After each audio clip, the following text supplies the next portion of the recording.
Champions trophy শুরু হতে যাচ্ছে, তোমরা কমেন্টে জানিয়ে দাও কে জিতবে 2025 চ্যাম্পিয়ন্স ট্রফি।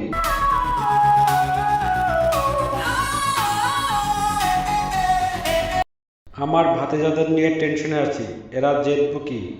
প্রথম ম্যাচে ভারতের সাথে খেলা, এরা কি জিততে পারবো? আরে ট্রাম্প কাকা, নো টেনশন ডু ফুর্তি, আমরা ভারতকে একেবারে খেলে দেব। শান্ত, তোরা তো আমাদের খেলে দিবি, সেটা তো বুঝলাম, কিন্তু কিভাবে খেলে দিবি? হার্দিক পান্ডে, আমি শান্তর সাথে একমত। শান্ত তোমাদেরকে খেলে দেবে, একাই খেলে দেবে, একাই। যদি বাংলাদেশ ইন্ডিয়াকে হারাতে পারে, আমি কিং বাবর আজম কথা দিয়েছি, আমি বাংলাদেশকে সেমিফাইনালে খেলাবো। দরকার হয় আমি ডাব্বা মারবো, তাও বাংলাদেশকে সেমিফাইনালে উঠাবো।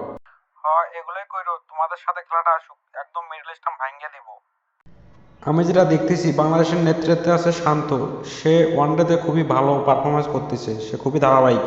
এই কারণে বাংলাদেশিরা তাকে অধিনায়ক হিসেবে পেয়ে খুবই খুশি। সে সামনে থেকে নেতৃত্ব দিতে পারে, আমি শিওর সে ভারতকে হারাবেই। শান্তর মধ্যে ট্যালেন্ট আছে, সে ওডিআইতে খুবই ধারাবাহিক। সে বাংলাদেশকে চ্যাম্পিয়ন করবে বলে আমি মনে করি, আমি না খেললেও তার জন্য শুভকামনা রইল।